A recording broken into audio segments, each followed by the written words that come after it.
Hey, welcome back, everybody, to another live edition of Comic Gains. Wow!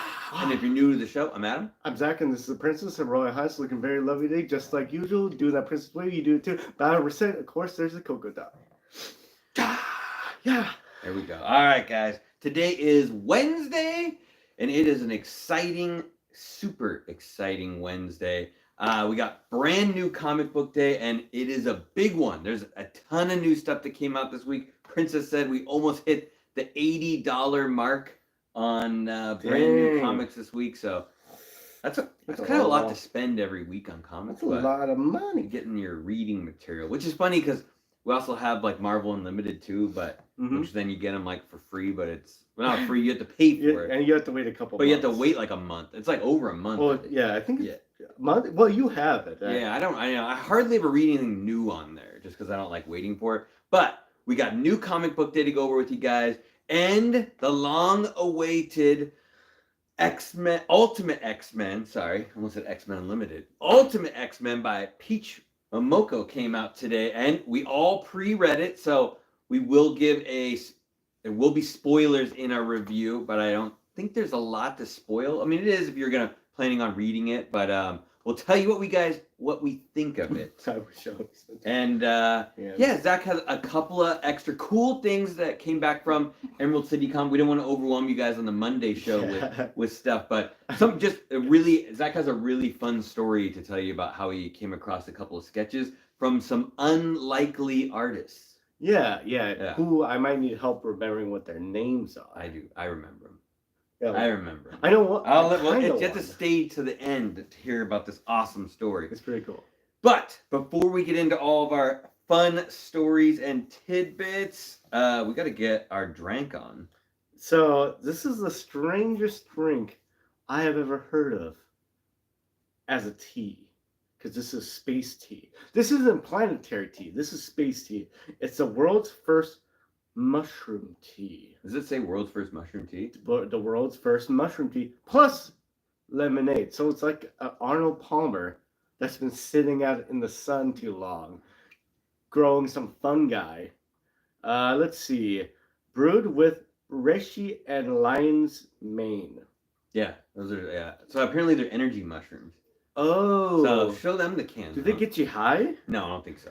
But are you trying to get me high? Something that like Mario would eat, right? And then just get all crazy. Great artwork. It's like shows a cup with mushrooms like growing out of the top of it. All right. While Zach's drinking this, guys, everybody crush the like button. Do it right now. There's like no first mushroom energy drink to the show. Everything's legal here, guys. At least in Washington, it's legal. Does it smell like mushrooms? No, it smells pretty good. It smells like fungus. Fungi. It's like slightly sour, but it's actually not bad at all. The Last of Us tea. Oh, yeah. Let me say hi to our friends there. Las Cruces first to the show from New Mexico. How's it going, buddy? One Shot Comics in the house. We got Jeff Coy. How's it going, Jeff Coy? Dude Ryan is here as well. Good to see you, Dude Ryan. We got Nucktech in the house. How's it going, Nucktech? Shadow 4T making out. How's it going, brother? I love to always see Shadow. Dr. Von Hoot. Comics from the Spiral Dimension has traveled over to our world to hang out with us. Thomas Caps. How's it going, brother? Woo, I think I saw Steve Sayer in there checking things out, making sure the jeans are in order. Milt is in the house.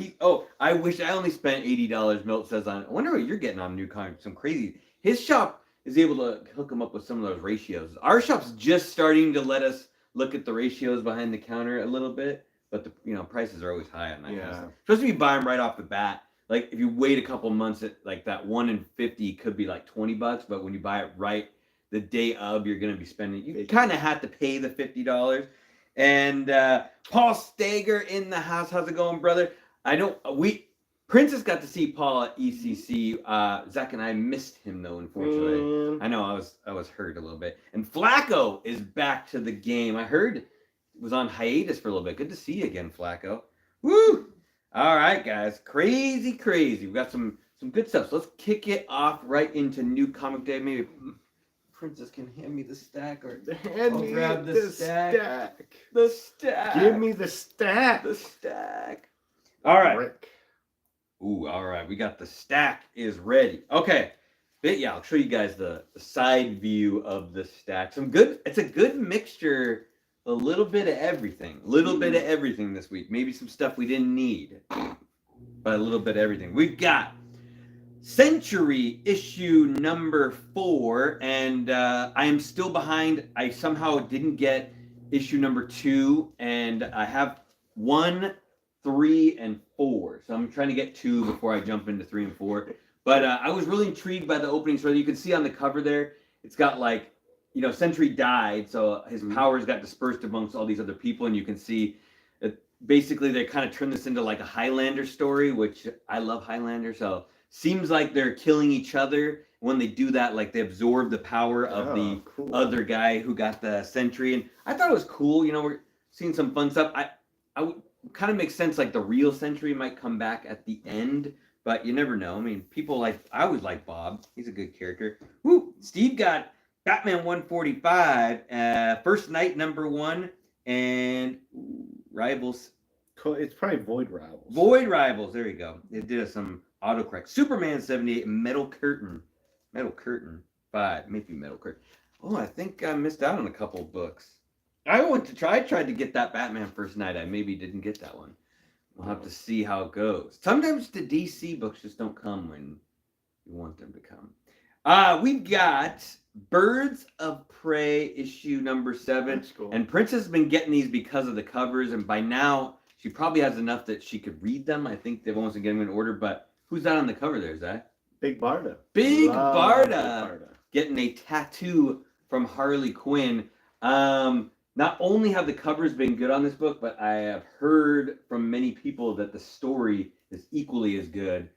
Pretty fantastic team that they put together. I know Zealot's on the team as well. Oh, cool. And obviously Harley, Big Barda.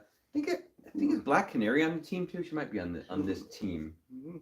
Yeah, Black. Yeah, I think that's the team of the thing. Yeah, Black Canary should be on the team as well. So it's like a bunch of characters you would never think would be together. Oh, that's Killer Frost right there. Name change. How's it No, going? not Killer Frost. Livewire. They put Livewire on the team? Oh. That's a good one. Ooh, Zealot's the only reason why I'm picking up this title. Yeah. I mean, she's always a fun character. She might be a lot of times written on I wouldn't say a bad team. The Wildcats are a little whatever, but it's fun to see her on other teams. Ooh, more lady books. This is Poison Ivy issue number 20. Also a fantastic read as well. G. Willow Wilson, the creator of Kamala Khan, is writing this story. It's supposed to be 6-book run, and it's so well beloved. It's all up to 20 issues. Souza Micah is doing Women's History Month this month. March is Women's Month, guys. And I think each week she's going to have a couple of different books. I think there's like 2 that came out this week. I know she has a Harley book coming up, a Wonder Woman book coming up. I believe we ordered most of them, but like blindly. I don't think we even got to see what was on the covers. Huzzah. And I see the Righteous Flipper in the house. How's it going? Huzzah. And Guy Forge. How's it going? Woo. Wishing Princess a happy belated birthday. Yay. If you ask her, it's still her birthday month. A month, yeah. Excuse me. Or whatever. Yeah, how that goes. We got The Walking Dead, No Way Out, issue 5. This is cool. I remember watching this part in the show, so it's cool to see the differences between the book. So they're obviously leaving that town that had the high walls and everything goes to crap. And what Rick kind of falls in, I wouldn't say falls in love, but sleeping with that other girl and had the kid. And while they're trying to leave, the zombies eat both of them, and then a bunch of wild shots go off, and it hits Carl right in the eye. And it's pretty gnarly in the book. Like there's a fat hole. And it looks like you can see part of his brain. I don't know how he survived that, but definitely interesting. It's weird how they make Rick's decisions kind of like he's not the smartest guy in the world, which I don't think he's not supposed to be. But everyone else is like, we're staying in the house. This is a bad idea. And then he's like, no, we should all go out in front of all the zombies and just put some guts on us and we'll be cool. And everyone that goes out there gets messed up except for him. Right. And on the deluxe editions, they do have kind of this cool cartoon drawing at the end, which kind of sums up the book, and that's exactly to say how stupid it was that he basically left the house, the safety of the house that they were in. Woo.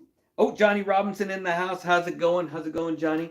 So I'm obviously Walking Dead's a popular story, but I'm still digging the book all the way. What am I on? Issue 80 something? 84. Read all up to 84 so far. All right. I know we've already been talked about. We got Void Rivals, issue number 7. Robert Kirkman goodness. This is part of the Energon universe. Energon. And I believe Mark. issue 6 ended the first arc. And for some reason, I can't remember how it ended. I know, like, the two rivaling people, they went back to one of the girls' home planet, and then he got arrested, and the guy, and then a group came in and like rescued him because like he escaped. I think the girl ended up getting arrested, and I think they had to go save her. So they're kind of like, they were enemies, then they were friends, and then they were enemies, and obviously they're gonna kind of figured they were gonna be friends again. But the big mystery is that they wear these helmets, and the people, like the two factions, like hate each other because they're different, sort of like Romeo and Juliet sort of thing. But underneath the helmets, they look the same, but they don't realize that. So it's kind of interesting how that goes. Woo. Hey, Sharky Marky, how's it going? It's a good, really killer story. I just can't remember how the arc ended to jump into like, but we'll see. I guess I'll get the recap. That's just the curse of reading too many books. All right, we got Venom issue number 31, and we are starting the new series. So this is a crossover book. This is Symbiosis Necrosis. Surprised I never used that name before, right? Now first, Symbiosis Necrosis number 1. So as far as I know, this is crossing over with the Carnage book as well. And so it's kind of like a prelude in the last Carnage that I read, and it said it was leading into this one. Mm-hmm. And Flash Thompson, who has the anti-venom suit, was fighting Carnage, and in the previous books, Carnage was absorbing different people and gaining their powers, like Hydra Man and the Spot, and even other Venoms from other multiverses. So he like got rid of his weakness to fire. He got rid of his weakness to Sonics. But the one thing he is weak to is anti-venom for some reason. I'm not sure. There's actually an anti-Carnage too from another multiverse. But so they're kind of like duking it out, and he basically messes up Flash, and like I think he puts him to sleep, and it like leads into this next story where he's trying to still become a god. I thought he became a god in the Venom story already, but apparently he's gonna do it again for the multiple time. The 32nd time. Yeah, it's still good though. It's still like the story is still pretty good, and we'll see. Like I said, Venom. I think in the story also he was looking for Eddie in the Venom suit, and then he realizes Dylan had the Venom suit. He wants the Venom for something to like finish off some part of it. So I don't know. Milt's like Venom. It's hard to read after reading like the whole Donny Cates one, which is like amazing, and then you're trying to get, but they're just dragging him along. But that way, like he's still doing something. He's still like one of Marvel's most popular characters. You know, he has his own TV movie franchise. Yeah, for now, right? We've got Ultimate Spider-Man issue number 1, the 3rd print, and I didn't know if I was gonna go this far and get the 3rd print, but apparently I did. It might have been just one of those things where I'm like, oh, I'll get the 3rd print. 2nd print is obviously selling like double cover price already. I think it's like a $12 book. So I don't know if 3rd print's going to do anything. It's hard to say. I still think a lot of people are buying it. So it's hard to say like where the price would land on that or even worth your time. But if you want to go back and read it and you don't want to damage your $50 first print copy, you can read it again on your $5 3rd print copy, right? Yeah, exactly. Ooh, Steve's got a question. I got a free Marvel must-have book today that has reprints of 3 old comics. Do you know if it will be a monthly thing? I'm not sure. Princess does not know. Neither do I. It's like the Marvel Collector's Edition. I don't know if they're still making those, but those ones that would have all the multiple books in it. It's a good question. If someone knows, comment in the chat, please. There you go. Next up, we've got Star Wars: The High Republic issue number 4, and this is a Phil Noto cover. And yeah, I'm really, as I've said before, I'm really liking this run of Star Wars: High Republic. compared to the last one, the blue one. This is all the same characters from the first series, so I'm kind of remembering and coming across like the same names, and I'm remembering how they look.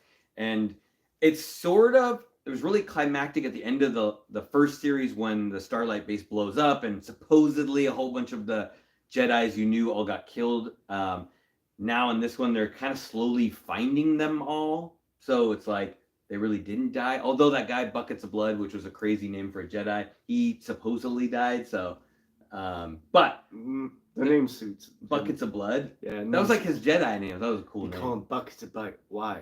I seen it. What? Yeah, right. But they're basically just like different groups of the Jedi you knew are scattered around looking for all their friends to recover them. So it's cool. There's a lot of new first appearances how they've been like going in these stories. So SPT. Oh, Milt said he grabbed a couple of those. All right, okay. Maybe that's like the DC one where they're doing the 3 books. The 3 reprints. Oh, Spidey Powder Tumbler. How's it going, Jose? How's it going, brother? We've got Miss Marvel, The Mutant Menace, issue number 1. This is the Peach Momoko variant. I dug this cover a little bit more than cover A. It's kind of weird. She has like boils on her legs. I'm not really sure what the deal is with that. If you didn't know, this book is co-written by Ilan Milani. I'm saying that name right? The actress who played Miss Marvel. Really? Yeah. She co-wrote the book. I thought she was writing the whole thing, but there is 2 names attached to it, and she is the co-author of the book. Guessing it's probably something similar to like when Keanu Reeves wrote Berserker, and it was like with Matt Kint, so someone's kind of like looking over the shoulder to make sure that it's good. But I really like her and respect her love of the characters, which is really cool that she actually like reads the comics and understands like what Kamala Khan would be like or act like, and I think that helps her play the character a little bit better. I don't know if anybody saw that interview of the main actress from Madam Web, and she apparently didn't know anything about the Madam Web character. They were like, "Oh, what do you think about the comic book version?" She's like, "Oh, she's really like spry and like gritty, or like like they're like she's like an old lady, right?" They're like, "Oh." So there's a big difference between someone that likes the comics and plays the characters and doesn't really care. Be the one you love. What is up? What's up? Oh, and Cyric the Second, how's it going? Oh yeah, we are going to be back on Whatnot this weekend. So we're going to try and do 1 show a month until like our backlog of books get like better. Like Zach and I have sold almost everything we own comic wise. No, we still have a lot of stuff, but don't necessarily want to sell everything. Any of that. Anyway, none of that. I am excited for that too.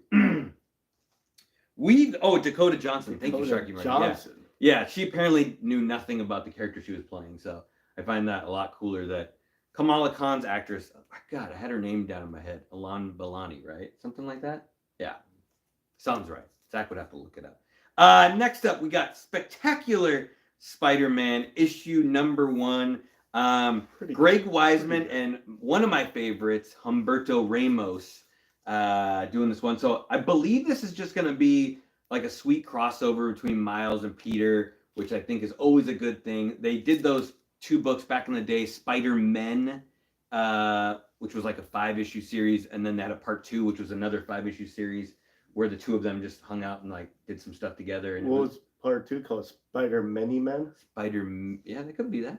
Spider-Man part 2.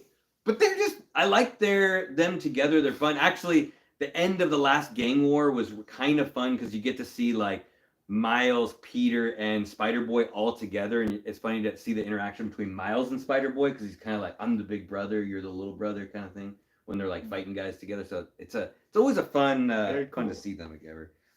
Ooh, Milt's digging the cover as well. Yeah. Humberto Ramos is, I think, super underrated. I'm trying to show Zach more of his lady covers, and people don't think of him as like a sexy lady artist, but he can draw a female pretty good, really good actually. And even when he's just doing it on the fly, it comes out good as well. His interiors are like much better than most people's.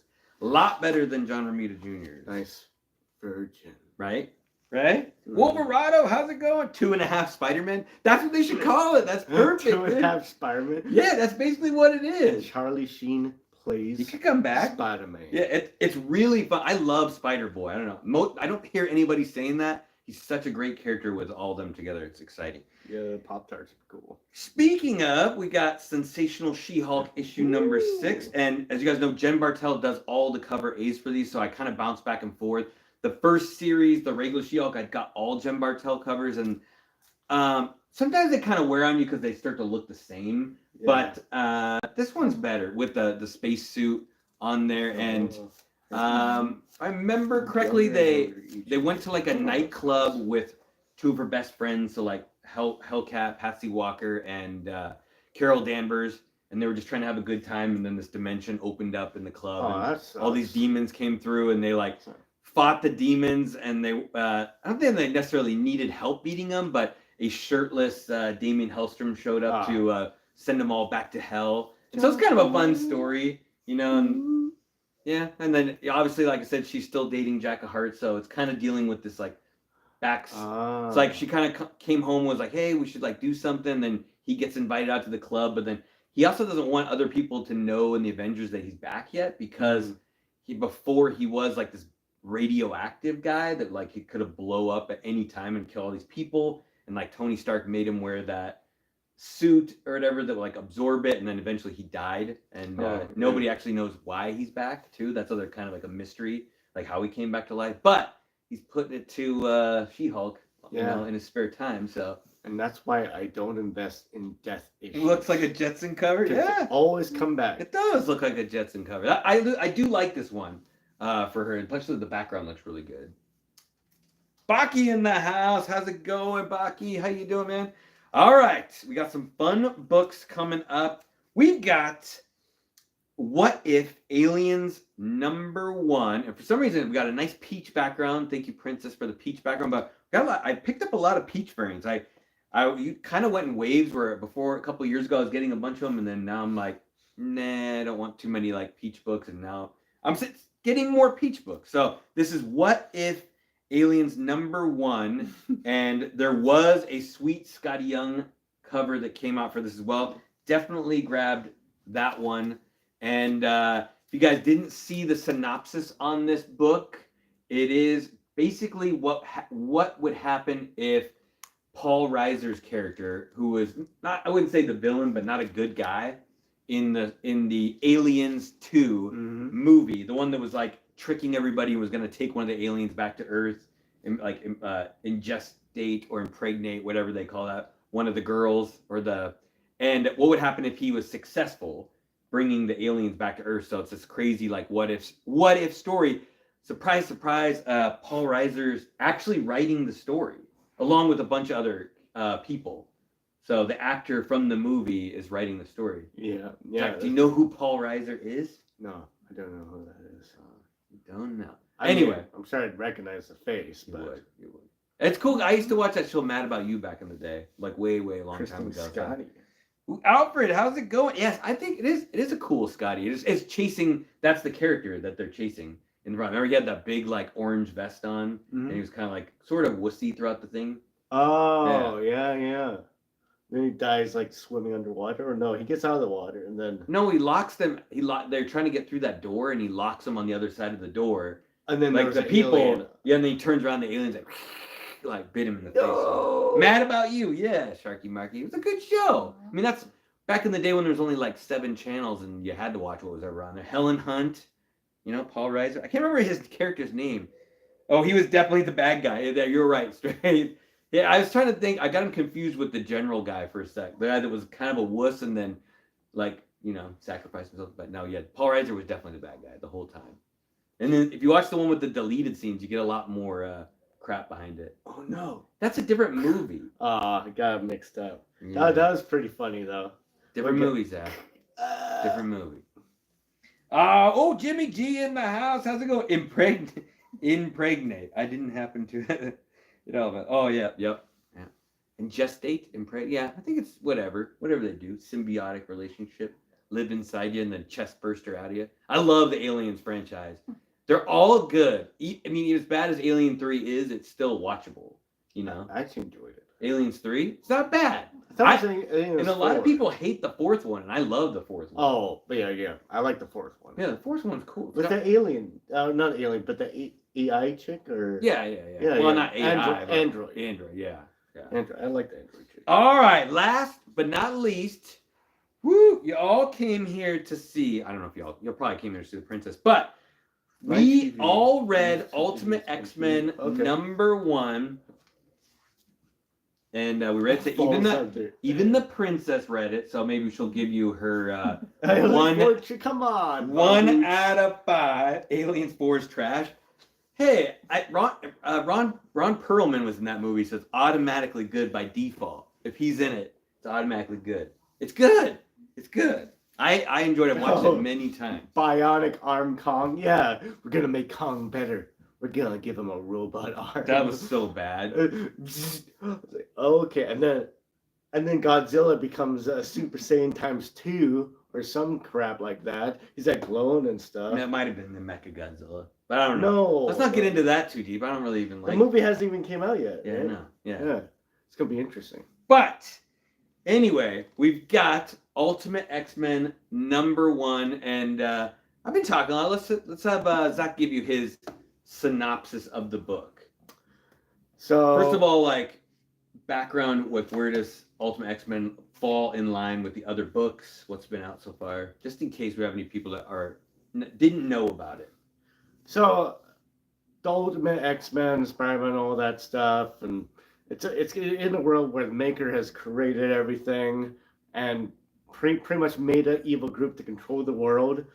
The Maker is not in the mix right now. He's like in a weird place, but there's other people taking control of it, and all the big hitters, all the people that had powers, he's mostly made them so they either didn't have powers or he kills them off, kind of thing. Yeah, or they're on the bad, or they're part of the or bad, they're on the bad team. Team, yeah. Any people that doesn't fall in his kind of like realm of like I can control these people is gone. And so over a period of time through these books, I think the idea is that this other group that somehow got away from him, it's going to start slowly giving people their powers back through various means. Or just because of that, it's going to domino effect of everybody getting the powers. So right now they've done Ultimate Spider-Man. Mm-hmm. They're doing Ultimate X-Men, right? We just read it. Okay, that one right there. And Ultimate Black Panther. Yeah. I'm just like playing. I think that's the only 3 that they have planned. So okay. Yeah. Okay. That's so the only ones they're gonna be called. Those are the only 3 so far. And this one, it doesn't really touch on pretty much any of them. It's kind of like a standalone. Which Black Panther didn't either. Yeah. Black Panther didn't mention any of the other stuff. Well, it also doesn't show any of the evil part of the groups. I think in the Spider-Man. Actually, Spider-Man didn't. Spider-Man did at the end. Oh, because of Kingpin. That's right. Well, you have to also see the other guys that were like. Oh yeah, that's right. Yeah, there was other dudes. There was other dudes. But anyways, it's about this girl who's Armor. I can't remember what her first name is, and she's having a kind of a hard time. She's graduation time, and it's kind of interesting. It's like, okay, who is this person? Even though you kind of know if you look at the cover who it is. It's Armor. The pronunciation might be wrong, but it's Hisako. Hisako is the girl's name. Right. And so, anyways, she doesn't have any powers, just like majority of people in this universe, the Ultimate universe.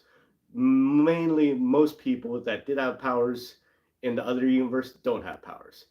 And she doesn't have powers. It's high school and everything. It's her graduation. And she goes there, skip most of the year. In fact, might have skipped even longer. It might have been middle school. I'm not sure. I'm pretty sure it was middle school. I thought it was high school. Was it? It was high school. 2nd grade. I don't know. Was that a 2? Okay, let's go. Sophomore school. Did you get the 1 in 100? No. I wish. All right. Go ahead. Anyways, it's graduation. She goes there to get her diploma, which I thought it was high school. Maybe it's not, but who cares? She's getting a diploma, and she goes out. It's like, maybe this is a bad idea. We don't have any context why she thinks it's a bad idea. And these two people, one person goes up to her and says, "Hey, here's this button." And when you give someone their second button, middle school graduation. Middle school, okay. When you give someone their second button, and it's from a dude, that means they're interested in them. Yeah, did you see that at the end of the book they had that like not like a key or whatever. There was like a like not like a translation, but I guess it says right at the back of the book, the end of the book. Oh, I didn't look at the Yeah, back there's a end. thing that like explains why the buttons, like it just goes on with why the buttons important. Oh, okay. Yeah, that's the only reason I was cutting in on it. I was like saying because it says in there that in their culture, when the boy gives you the second button, it's closest to their heart. Oh, So it's like okay. one more. Right. Oh, right here, a lexicon. Okay. Right there, so it explains like the second button. I bet you their moms are really mad about that because then they gotta find another button, sew that crap on, and hopefully don't find another girl that you like to remove the button again. Wow, how rude. But anyways, so it gets a button. It's like, oh yeah, who gave this to me? I haven't been at school all year. Oh, that person over. They point. No one's there, and like, gotcha, lady. I gotcha. And she's like, why did I go to school? Anyways, gives a little bit more context. He goes to this like, I don't know if it's a cemetery, but it's like this tree, and she puts the flowers down and everything, and it turns out her best friend, committed, kind of thing. I don't want to say the word, but it's really sad, and she's haunted by it, and she can't go to school, and the whole thing is this person, the dude, was so happy-go-lucky majority of the time, and just a great person to be around. But during middle school, apparently, he was bullied by students and teachers, and he just didn't open up to anybody, and he just got crushed and everything, and he decided to delete himself, which is really sad. It was upside down. Like, wow. And now there's this damage the book. There's this being or something, ghost, or trying to exact revenge and harassing her, but also wants her to join him for some reason to take revenge on them. And then she says basically no, and then he tries to attack her. I'm kind of jumping forward a little bit. Actually, attacks somebody and takes out one of the teachers, and then tries to get her to join him. And she's like, no, I'm not interested in this. And then tries to attack her, and then she forms the 3D armor around her, and it's of a samurai, basically. And they haven't really explained, like, is this another spirit? Is this her mutant powers manifesting? It doesn't really explain that, but it's very clear that this spirit isn't in her mind. The other spirit, the evil spirit, isn't in her mind. The spirit's trying to take people out. So we don't know if the spirit is, the ghost of the kid or another mutant that manifested their powers. Said it was very close to the dude, apparently. Not as close as her, but close to the dude that died. So there's a lot of mystery in it. Is it that, it could be, I wonder if it's a Shadow King. That could be it. But anyways, that's how it ends. And she has powers and everything, and yeah. One day at Bandcamp rendition. This could be good. I'm just saying it's kind of confusing a little bit. It was a decent read, but I wouldn't say it was like crazy amazing, I would say. Yeah. Start. Yeah, that gave a pretty good rendition. There is some mystery to it. I know, like, when I didn't read a lot of the Demon Days stuff, but I know a big part of that was basically figuring out which character is what character. Like, she would write them and draw them the way she wanted them to look, Peach would, and then you'd kind of have to fit in who that character was supposed to be, whether it was like Storm or whoever. Like Zach said, that character could be Shadow King. Could be, I have no idea. But it's definitely, like, she didn't do a lot of world building in this one at all, which isn't like a bad thing. I don't think it's necessarily a bad thing. It's just a different way she's doing it, where it says Ultimate X-Men on there, but I think you only saw like pretty much one character for the most part, just what's Hisako? I'm hoping I'm saying that, which is Armor. And I have not really read her stuff. She shows up originally like an Astonishing X-Men way back, like by Joss Whedon, I think, wrote that story. So she is an older character, and I know she did like using her, I think, in Demon Days as like one of the characters she liked to play around with. So she really enjoys this character. I think the character herself has like Japanese descent, so it makes a lot of sense to to be the main character of this book. But you just basically get introduced to her. You get an idea of what her school life is. You get a little idea of her home life. You get to see like her family and whether or not like they kind of not ignoring her, but they're definitely say like, hey, we're not gonna be home again, so like take care of your own dinner sort of thing. And there's a lot of like charms and things that go on, like things that are like handed to people, like Zach said, they got the button and then there was a note behind it, and then her friend also gave her a necklace of like the armor kind of thing, and it showed like a little person inside like a larger armor thing. But I took that spirit creature that said name was Vengeance was the kid that killed himself. But it's hard to say. It could go either way. Mm-hmm. But definitely when the teacher killed himself, and he said the spirit Vengeance said that he's the one that made the teacher do that. That was part of like his curse, and there's going to be more to follow. And I guess that's where the story is going to go into. Maybe she's going to be like stopping the spirit from killing more people. I'm just wondering where maybe the rest of the X-Men are going to come in. It looked like on the issue of cover 2, it's going to be Storm on the cover of 2, which I'm not sure how that's going to happen because she was in the Black Panther book. But it was Dazzler.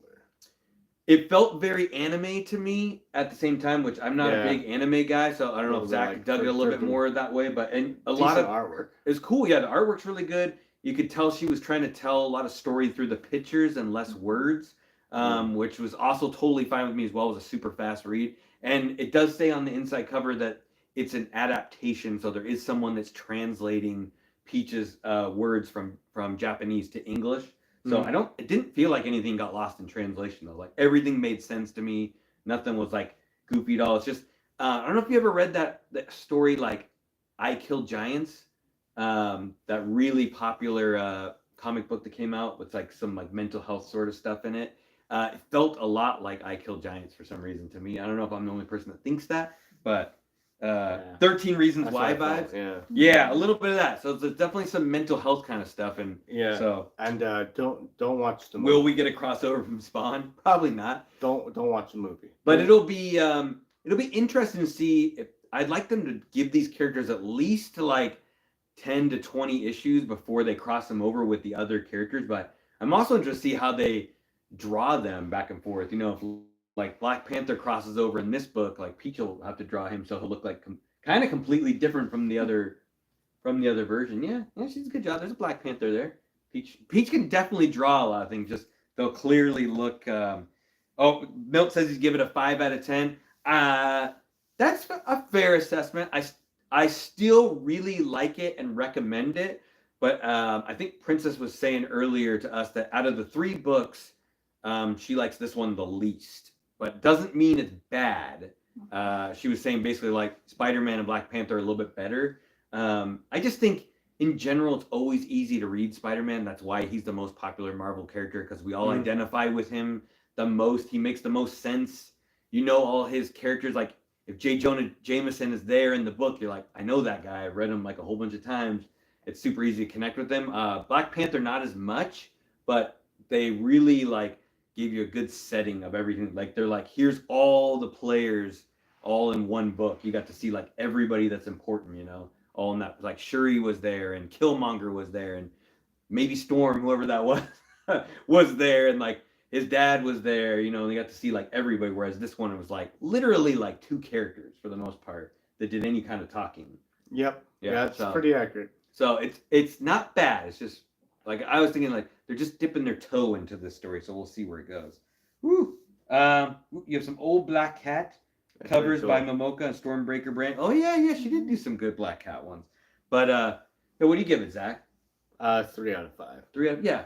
Like I definitely say it's not bad and it's in the right direction. It's just we'll have to see. They haven't like other than Spider-Man's, no one's really touching on the greater story of like the whole ultimate stuff with the Maker, but I don't remember him getting locked anywhere.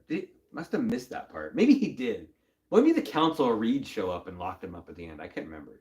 All I know is it said at the beginning of, I think, was it Spider-Man? It explains that he's like in a place that he can't get out of. Yeah, I just don't remember who locked him up there. I can't remember. It doesn't say who. Bring back Uncle Ben. They did, Alfred. They brought him back. Uncle Ben is in. That's actually probably very why good. everyone likes it so much. Yeah. You get to see Finally. the infallible Uncle Ben, right? But also, But how would Peter know with great power comes great responsibility if Uncle Ben's still alive? maybe Aunt May told him that. Maybe Aunt May Oh, told but she died. Uncle. Yeah. Yeah. Oh, yeah. See, but great power comes great responsibility. Where do you get that, fella? He's like, Cereal box. Yeah. Anyway, it's good stuff. We're gonna keep reading all of them as they come out, and so each one, but we'll just stick with the ultimate stuff. But I think it'll be fun. Get Princess and Zach reading a little bit more stuff, and we'll get their insight. Still thinking Princess needs to have a blog. She'll like post some stuff on Instagram about it. She's definitely doing the work, guys. I watched her read it. She's a lot faster reader than me, though. I'm like the slowest reader known to man. I am I'm not the fastest, but I can usually go through a book decently. Princess is like, done. I'm like, what? I just read like the first couple of pages. I'm like looking at all the artwork and reading like who did the like lettering and all that stuff. I'm like, I don't know. I like looking at all that stuff. Anyway, fun story from Emerald City ComicCon. It was crap. No, I'm joking. No, we had a good time. So we got a couple sketches and all that fun stuff, and it's kind of fun because we actually got a sketch from a dude that doesn't do sketches. Well, apparently does, but we didn't know. But apparently does. Not normally he's a writer. Yeah, Chip Zdarsky. Chip Zdarsky. So Chip Zdarsky, big writer right now. He's the head writer of Batman. He wrote a really killer Daredevil run recently. He is also writing Avengers Twilight. He does a lot of like the what if stuff. He's supposed to be the guy that's bringing back what if for Marvel. Newer, but big time writer right now, if you guys know. So I really wanted to get his signature. So I brought my books over, and apparently he does sketches. So Zach stepped up to the plate. But with a twist. Mm-hmm. Because I paid for a sketch, and then I saw the other guy was like, oh, really interesting. Oh, is it? I sketched too. So we had a sketch-off battle. Oh, and the other guy, you remember the guy's name? I don't remember. The other guy who was sitting next to him, I really wanted to get some signed by him too, but I didn't really have any books I'd read, but it was Jim Zub, who is also a writer. I think some of his big claim to fame, he wrote a lot of Conan, that people love his Conan run. But yeah, Zach, you finished your vodka right before that, right? Yeah, I was feeling real good. I'm doing that again for sure. I just need to have more of it. I was like the happiest I've ever been at a con. I was like, hey, talking to everybody, very smooth. Didn't get drunk enough where I was slurring my words, Not too much. I think Chips mentioned something about drinking alcohol at 10 in the morning to you, though. He said that to you. Because I told him, I was like, I got a little sauce. Did you say that? Yeah, of course. And so Zach was like, what'd you do? You like laid the money down in front of me. You're like, all right, sketch off. You're like, see who, just messing with them just to see who could do the better sketch. Okay, usually I don't. How much charge for a sketch? Anyways, match the price. It was really fun, and this was the result. And it was random. Yeah, and Chip and they both gave a cheaper price if it was they got to draw what they wanted, which I think is always a smarter idea. And Zach randomly had 2 sketch covers, so we got the first one, original Chewbacca sketch by Chip. Yeah, Chip. Good old Chip Zdarsky. Chuck. Which came out really good. Yeah, he did like almost like a... He said a happy Chewbacca. Yeah. That's good. It's really good. And then the other one was really surprising, though. Like, I couldn't believe how good of a sketch Jim's up. Yeah. He drew a pretty nice Cammy. Cammy's my favorite Street Fighter, by the way. Which, did you ask him that? Because afterwards you got it, you were like... Well, I kind of... A princess did? Okay, because Zach's like, how did you know to draw my favorite character? And then he's like, oh, I don't know how I knew. And I was like, was Zach just drunk and told him to draw that? But I thought I said something. Which one do you guys like better? It was funny. I thought I was telling the other dudes, like, if you do Street Fighter, you might have to do Cam. Yeah, if you ever come across that, that's the best way to get a sketch, because those guys are actually, they tried really hard to be better than the other one, and they were like looking over each other's shoulders. And like Jim was like, he like pulled out like some other pens, and his handler lady, hey, you can't do that. He's like, don't put any color on there. He didn't pay for color, and he's like, I'll do what I want. I do what I want. Yeah, it was really cool. It was, I don't know if that's pretty close to the best part of the con. That me being slightly buzzed at 10 o'clock in the morning. That was really fun. I'm doing that at SummerCon, so who wants to join me? Hey, that's a good idea. Oh, they're asking. Were all the comics owned by Princess or Zach? No, there's a good amount. Like Zach and I have a collection together, and then we have our own comics. Then Princess has her own stuff, which she may have.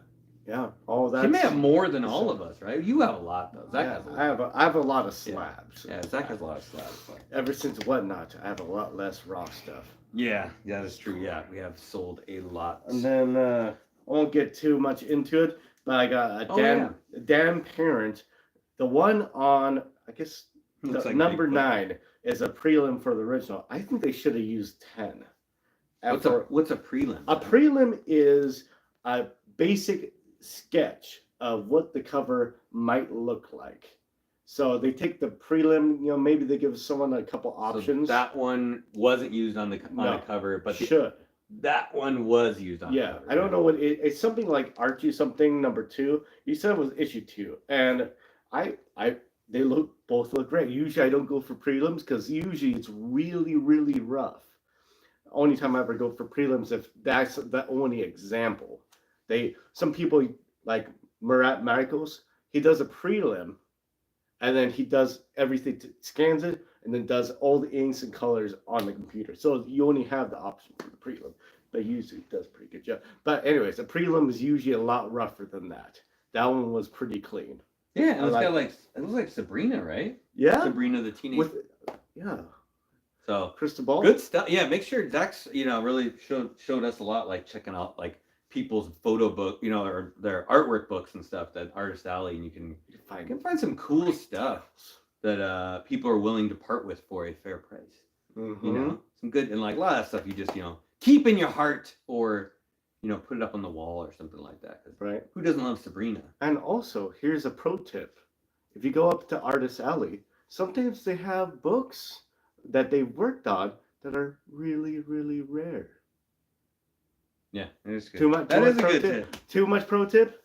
That's a good tip. Maybe. That's a good tip. Anyway, guys, update for this weekend. I know we already talked about it on the Monday show, but in case you weren't there, Adam and Zach will be back for once this month, and we'll have a Whatnot show once a month. So it'll be extra cool. We're going to have a small amount of polls, probably 10, but they're going to be insane. So make sure you're there early, although you should be, because Princess's show will be first at 4 p.m. You want to do 3 p.m. or 4 p.m.? Well, we'll let you guys know. Either 3 p.m. or 4 p.m. and then the ComicGains. Yeah. Oh yeah, 3 p.m. And then Adam and Zach will be on at 5 p.m. 5. Yeah. So we're Princess show will be first, which will be awesome as always. Polls this week? Yeah, mystery polls. So make sure you're there early for Princess show, and then it'll be a good fun night. Zach picked up a bunch of books that he wanted to share with you guys for a great deal. So. Oh yeah. Mm-hmm. Good Silver Age. Silver Age goodness. You'll appreciate it.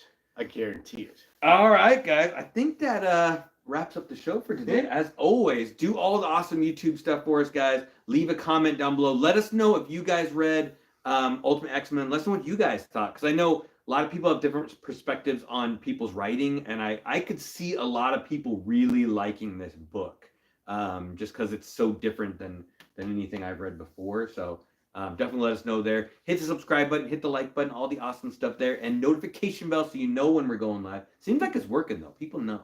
You guys, the word's getting around. So it's exciting. And Zach, you got anything special?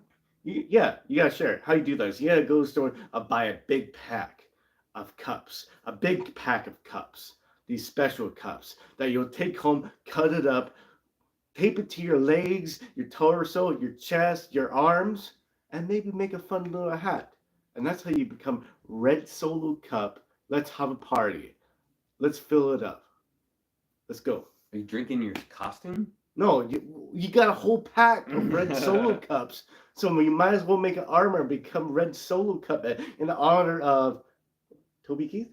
Am I good? Right? Or I always get those two confused with another dude. Okay, Toby Keith. God rest your soul.